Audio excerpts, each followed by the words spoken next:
Welcome, everyone, to another episode of the California Restaurant Association Confidential Bulletin podcast. Today, we've got a very special guest from up the hall here in Restaurant Central, Matt Sutton, CRA's Senior Vice President for Government Affairs and Public Policy. Welcome, Matt. Thank you, Jot. We've got another legislative session under our belt. You've been on the forefront of every issue, leading a team of our advocates and lobbyists in the Capitol and city councils throughout the state. But I know you've been spending a lot of time in the Capitol, especially in the waning days of the session. How would you rank this session compared to others in terms of our agenda? Interesting question. And I've been thinking a lot about that lately just because yesterday, actually, end of Monday marked the deadline for the governor to act on all the pending bills before him. So, signature and veto. Looking at those results and having a good sense of what they would be, we fared really well. I think we had a solid year. The year started with a large number of new lawmakers in the legislature. So you have 120 lawmakers, as you know, Jot, and we basically had a huge crop of new legislators, and that comes with a lot of opportunity, and it comes with some challenges too. It's a lot of new faces and new people to bring along on the issues as well. But we did well. So how many new lawmakers are there? I know there was a large class in the last general election, not this immediately past general election, but there was like a third of the lawmakers were brand new. What's the new class in terms of size? This first year lawmaker class was just over 30, I believe, and that was a big chunk of new members. It brought a lot of new energy, brought a lot of new ideas. But as advocates, it's always an opportunity and it's always a challenge. That's a lot of new people to meet and to get to know and figure out what makes them tick and figure out, how to help them be responsive to our issues as well. Yeah, I mean, how long does that take? I mean, you get a class of, let's say, 30 new lawmakers who have, many of them have been in local government, so they have some experience in public policy and may not understand sort of the restaurant industry. What's the process that you go through to educate all those lawmakers, and how long does it take? I appreciate that. I like the process question better than how long it takes. How long it takes depends on the lawmaker and personalities and human nature and all that good stuff. But it's a decent amount of time. A lot of what we're doing is spending time with those lawmakers. And I don't mean time in the committee hearings as votes are taking place. There is a tremendous amount of front end work that goes on in terms of establishing those relationships and maintaining them. And so, how do we do it? We find all sorts of opportunities to create connectivity between ourselves and our lobbying team and the lawmakers and of course our members. And I think, over time, lawmakers, especially when they can step outside the Capitol for a little bit and look at our issues in terms of the restaurant landscape in that Capitol building, as you well know, they're being fed information on just about every issue possible. A lot of what we need to do is just get our own dedicated FaceTime, frankly, where we can talk about the restaurant industry, talk about what happens in the four walls of a restaurant, and how that business model is just so different than the rest of the business community, which we partner with, but we're very distinct from.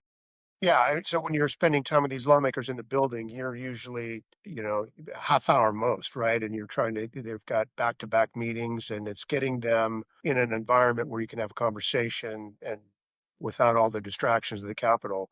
There's a lot that goes on during the legislative session outside of the Capitol. There's events all the time, gatherings, lots of fundraisers. You're at most of these. You're at a lot of these. Is that part of the relationship building process? So you're by day, you and your team are morning till night in the Capitol, constantly talking to staffers, committee staffers, members, and then in the evening, there's a lot of events. You know, is that where you're finding time with them? Less hyper intense environment? Yeah, absolutely. And it takes identifying those environments that are good and productive for those kinds of connections. And so we're with lawmakers all the time, literally. Absolutely. We have our day's worth of work and committee hearings and lobbying, but then in the evening, there's countless different events and educational opportunities and things that we're with lawmakers as well. So it is round the clock in that sense. And, I guess that makes sense because this is a relationship business. And the relationships I have in that building and that you have in that building, speaking generally about the building, the Capitol, those go back decades. And, that's what gives this association the credibility it has across the street. Yeah. And the relationships are certainly with the lawmakers, but I think what a lot of people don't know is the number of staff and committee consultants and experts that the legislature employs. And a lot of these staff members have been around for 20 plus years, if not longer, especially in some of these committees, where they have consultants who have to be experts in their particular jurisdiction. Are those the relationships? Are those just as important as the relationship with members? I'll say just as important because no one's more important than the voting member. But absolutely, Jot, the resources in the state capitol in terms of the human capital of committee consultants. These are the folks that, as you know, are analyzing every proposal. And when you have 2,000 plus proposals rolling through that building, that's a lot of work. I know that there's some sentiment that if you have been in politics too long, that maybe that's a bad thing, and in some cases, maybe that's true, but in these cases, that longevity is exactly what gives that building and the institution the base knowledge to make decisions, or to at least advise the voting members to make decisions. So those are incredibly important, and we're grateful that there's still a number of those people over there that go back a ways and have institutional knowledge, particularly about the restaurant landscape. Yeah, so well, in the post-term limit era, the advice of these consultants and the information that they're presenting to their bosses, the members, is more important than ever. It is. The other thing that, we've seen over the course since the original term limits and then the term limit revision is a lot of that institutional knowledge on these issues also exists out in the lobbying landscape. So those of us in the trade association world have a lot of that institutional knowledge. A lot of the trade association staff came from that building and came from those positions. I guess what I'm saying is there's also been a shift. You're right to point that there's been a shift to the knowledge sort of being housed with those consultants, but there's also been a shift with more and more of that knowledge being housed outside of the building and in the surrounding interest group sphere. Yeah, speaking of like the other trade associations, do you spend a lot of time coordinating with other interests that have similar positions on bills or some alignment of interest? Absolutely. We're all stronger in numbers for sure, but there are so many organizations here in Sacramento that are wearing down shoe leather with us in the hallways at the Capitol and the agencies and the swing space and all the places that these critical decisions are being made.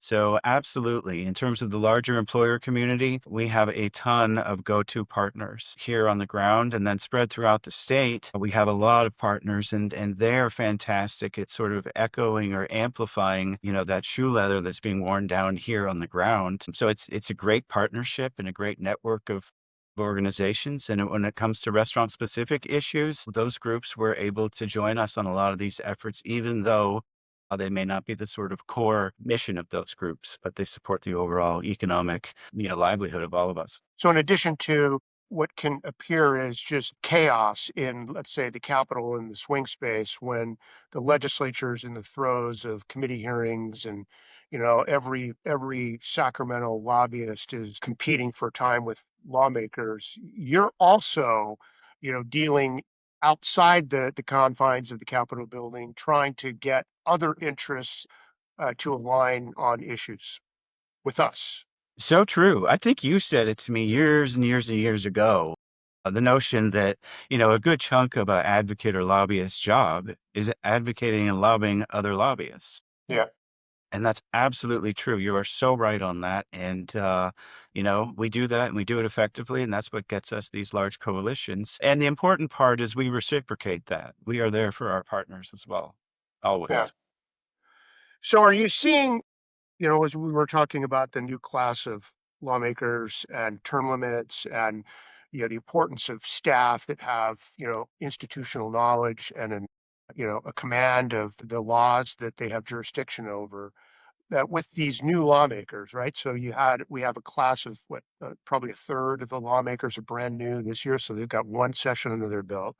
Then you have another third that have served only one term plus this session. So they've got maybe 3 years under their belt. So you have, 60, over half of the lawmakers are relatively inexperienced.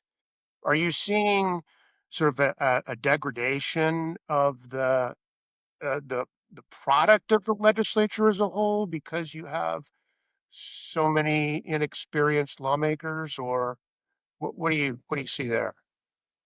All right, that's a great question. And if any of our members swapped out 30% of their staff and tried to run their restaurant that day, might be a little clunky.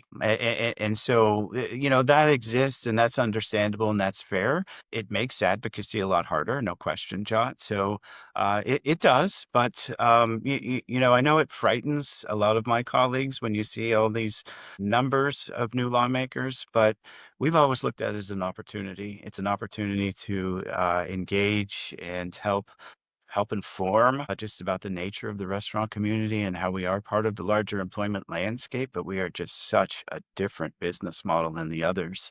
And the reason that's so important is they're voting on legislation that impacts the entire employment landscape. And so many times those laws have disproportionate impacts on the restaurant business model. So that's what we wake up and do every single day is how do we put a face on that concept? And our members are the fantastic face of that concept.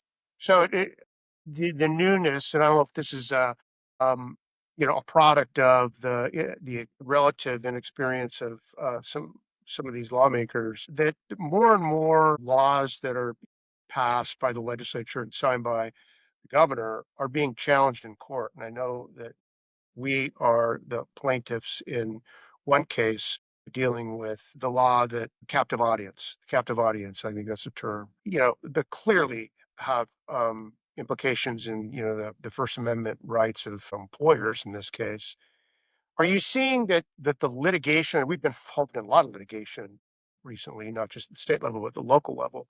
Are you seeing this as a trend, that we're more and more likely to see laws come out that maybe weren't well thought out, or the constitutionality weren't considered, thoroughly? Yeah, that's an interesting question, and it makes me realize I didn't answer your previous question fully, so I think I filibustered that one. You asked if I notice a degradation in sort of the substance of lawmaking. You may not have said it exactly that way, but that's generally, I think, what you're getting at. And let me go back to that, and then I'll hit the court question. But yes, we are, and the end product may not be degraded, but I guess what we're seeing is delay and real responsiveness in the process, the legislative process. And so, take for instance, my team and I are scratching our heads after 7 or 8 months of this legislative process and saying, wow, look at these bills. They're all starting to come together. The amendments we've been asking for are coming. All these different things are coming together and we're giving as we have to do. And so, what ends up happening is we look at each other and say, geez, these are the same issues we were talking about in January, February, March, April. And here we are at the end, sort of finding that sweet spot. And look, I'll chalk it up to, a couple dozen new lawmakers, new leadership, relatively new leadership in the legislature, and some tough stuff to deal with this year on all fronts. And so I'll chalk it up to that, Jot. But it was remarkable this year in particular how long it took for issues to get resolved or even amended into a better place for compliance. And that's not just me. That's not just the CRA team of lobbyists.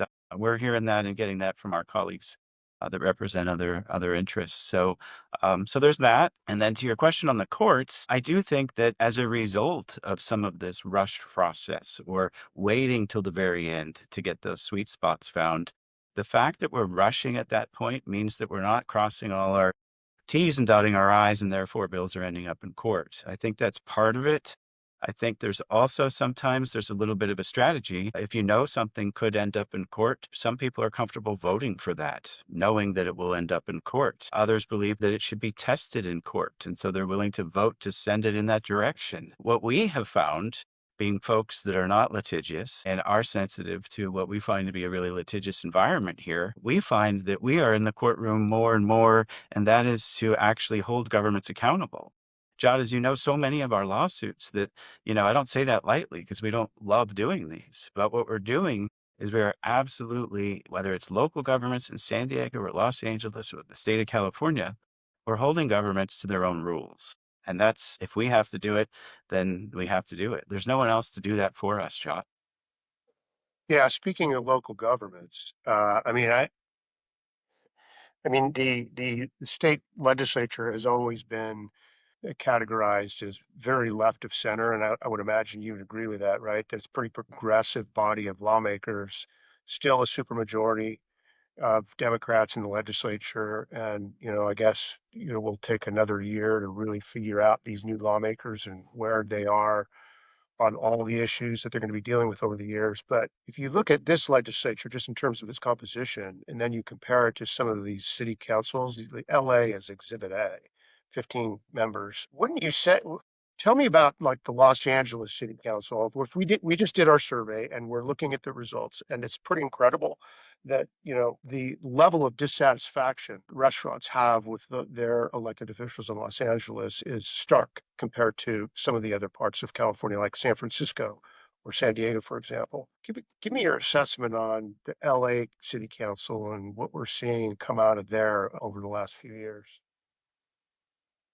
Well, so you and I know well, the city of Los Angeles is challenged for so many reasons. And no doubt it's been hit by disaster and lots of challenges that were out of all of our control, I suppose. But there's a lot that's in our control. And we've been saying this for years and years and years. And Jod, as you know, we represent so many neighborhood restaurants in the city of Los Angeles that we feel it. We feel exactly what they're feeling and have for quite some time.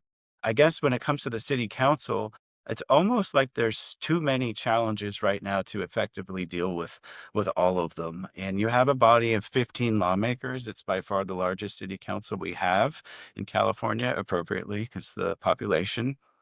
But it's tough. It's a very tough environment. And there, you mentioned progressivism. I think, certainly most of the legislature would characterize themselves as progressives, and that's absolutely fine. The city council would do the same down in LA. I just think the difference is that you have a growing component of something that's even left of progressivism, and that would be, the Democratic Socialists of America, or a party with a similar name, or an effort with a similar name. You have, a growing number of city council members that are self-described members of that movement. And that movement is even further left and tends to clash with the balance that we're often looking for in policymaking. Would LA be probably the most challenging, as I know you've got a team of lobbyists parked permanently in city halls throughout California, and we've got Jackie Romero, down in Los Angeles, who, like you and your team up here, she's spending 5 days a week and in the evenings as well with the LA city lawmakers and spending a lot of time at City Hall with staffers. Would you say that LA, is the most, difficult of all the city councils? Yeah, currently, no question. And for the last several years, no question.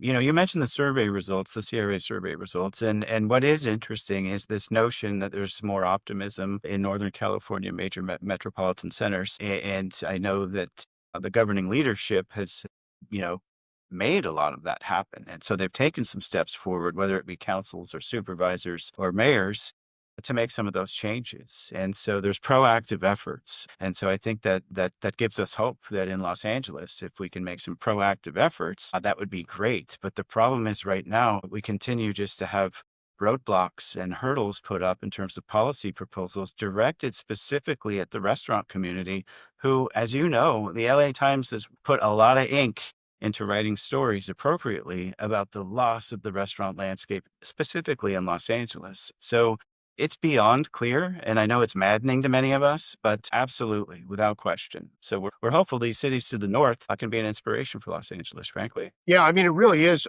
sort of a tale of two cities when you look at the survey results. San Francisco's had a rough go for the last decade, highly publicized. Fox News and some of these other outlets just loved beating on San Francisco, and something's happening there. And Historically, LA, the outlook of restaurant operators in Los Angeles have been more optimistic than other parts of the state. You know, it's been the opposite in San Francisco, where there's been so many challenges. But now it's flipped. The San Francisco restaurant operators are generally optimistic, and they give their elected officials high marks for tackling the issues. I mean, there's still a lot of work to do, but it's just a very quick turnaround in attitude and optimism of San Francisco restaurants, not just San Francisco, it's the Bay Area in general. And I think a lot of people are, giving credit to Mayor Lurie, who, you know, right, is an example of, maybe what California big city mayors ought to be following. This is a guy that wasn't a lifelong politician, had a successful career, gets elected because he loves his city and wants to fix it and go back to the life pre, elected office.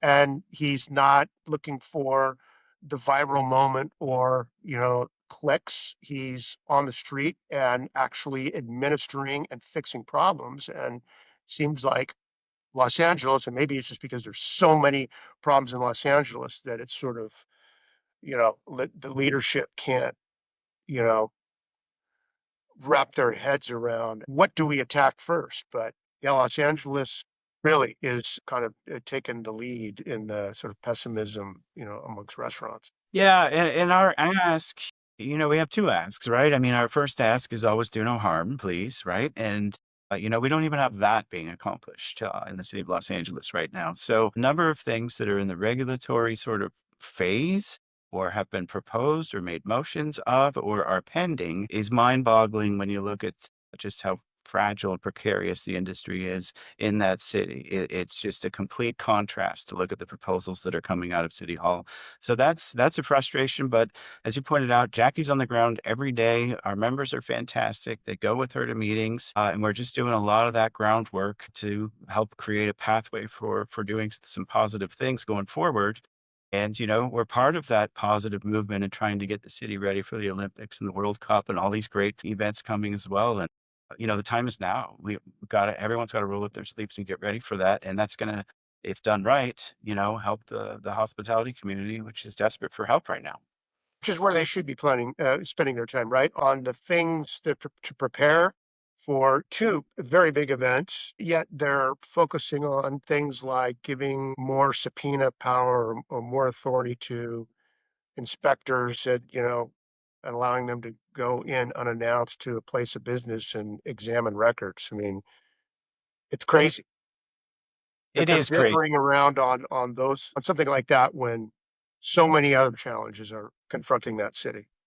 Yeah, to that point, if you don't mind that. So they are doubling down and tripling down on policies generally that the state of California has already addressed statewide. So here we are doing them for fun in the city of Los Angeles, which makes no sense and is completely tone deaf. So, a lot of frustration, but we're gonna keep it positive and keep trying to break through some of this noise and get some positive things done. And, I think the leadership of the city wants to do that as well. Let's make it happen.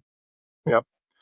So back up to Sacramento before we close out here. The governor Monday was the last day that he needed to sign or veto bills, and so his desk is clear here on a Wednesday. What are some of I guess, the highlights out of the Capitol this year and lowlights?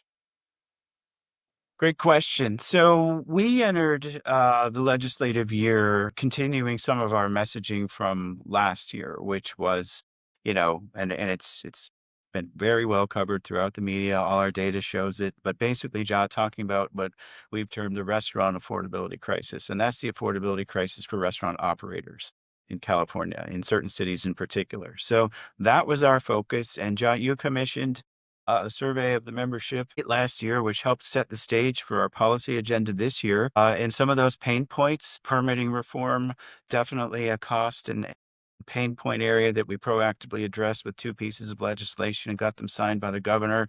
This is for people opening restaurants. This is for people doing tenant improvements. This cuts the red tape, cuts the costs, gets us open faster, gets our jobs online faster, and gets, frankly, sales tax revenue generating faster. So those went over really well. And I think those were attacking pain points that restaurants brought up specifically. I think the general issue of being sensitive to the restaurant affordability crisis, I say we were successful because there were numerous pieces of legislation that would have added to those costs and added to those mandates. And the team here deserve credit because they were able to mediate a number of these pieces of legislation to make them more easier to swallow in terms of implementation, but the doozies, they're able to just stop and make go away. So we got some breathing room out of this session, and going into next session, there's still some big items, big ticket items that are sort of left hanging to be dealt with. Yeah, so that the work that a lot of people don't see is the work that's maybe not a particular bill that we oppose or support, but it's bills that maybe indirectly impact the restaurant community that you and your team of lobbyists have to be extra diligent, right? Bills that may not come directly at us, but have, indirect impact, and it's seeking amendments to change bills that maybe aren't on our, top 25 list, but that the work needs to be done to, as you say, sand some of the edges off of these bills.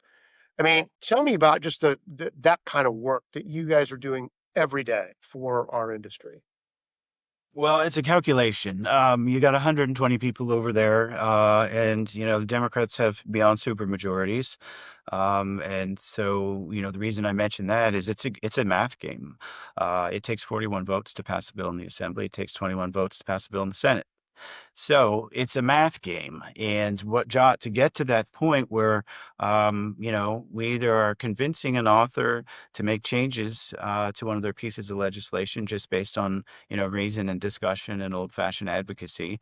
Or you need to engage the committees and the rest of the policy and procedural structure in the Capitol to influence the change you want. And so, what I mean by that is, I think often it is much more work and more time consuming and a larger mental puzzle to get a bill to where people are amended and feeling good about it. Everyone has to give. So, I say that up front. That's just the nature of the business. It's a 24/7 job. I mean, I mean, during the legislative session, we don't see you or your team around the office because you're across the street every day. And I just, think that sometimes people don't appreciate the amount of time and what you need to do. You leave an office trying to fix a bill, and there's another interest that may not necessarily have our interest at heart that are in there right after you to get them to not fix the bill. And so you're constantly having to double back with committee staff and members. This isn't one of these things that you can just phone in. And I know that there are lots of organizations that do that. I mean, there's how many thousands of lobbying organizations in California. Showing up for a committee hearing does not make for you know lobbying.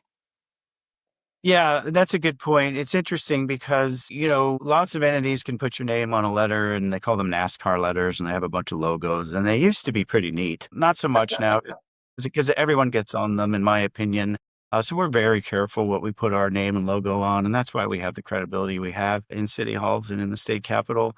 But it really is a matter of getting all those groups collected and together to amplify. And if they're amplifying the work that's being done here in Sacramento in those hallways you talk about, it's fantastic. And I guess we're always surprised, even though we're engaged in this every day. You're right. I think you said to me early on, 17 years ago or something, that success is basically, me not seeing you in your office. I want you in the halls of where these decisions are being made and all of those things. So that's what drives our government affairs department here, all in the local government space throughout the state and then here in Sacramento. But to get to what you were getting at, absolutely. It's probably more time consuming and harder to fix a bill and go neutral than just say no and do your best to get rid of it. It's much more time consuming, but we're finding that more and more the lawmaker class and the interest group class are trying to find those sweet spots. The math over there is such that the employer community, frankly, is in need of making more compromises than we needed to before. I mean, that's just the fact of the matter. I mean, the fact that you're a fixture over there, you and your team are fixtures over there. I think our membership sort of they see the video or the photo of you testifying, at a committee, but the reality is, once a committee actually hearing happens, every lawmaker, they know how they're going to vote going in. Very, very rarely does a committee hearing change a vote, right? It's the work that you do before leading up to that, committee hearing where you're meeting with every single member and every, relevant staff member on the committee about some of these things that you're trying to fix. I think is, good for our membership to know that what was the scene from A Few Good Men? You want me on that fence. You need me on that fence. You're kind of on the fence for our membership. When they're sleeping at night, they can feel good about Matt, you and your team and the important work you do for our industry every day, year in and year out. Probably another episode, but what the other piece is all the regulations and all the regulatory agencies that you're spending a lot of time in. And I think that's probably episode 2 on the regulatory stuff. But Matt, thanks for spending time with us today and educating our membership on giving us a look under the hood in the day in the life of a lobbyist for the restaurant industry. Appreciate the time. Yep. Thank you. Happy to go in other directions in the future. Appreciate it. Yeah. Thanks. See you in a few minutes up the hall.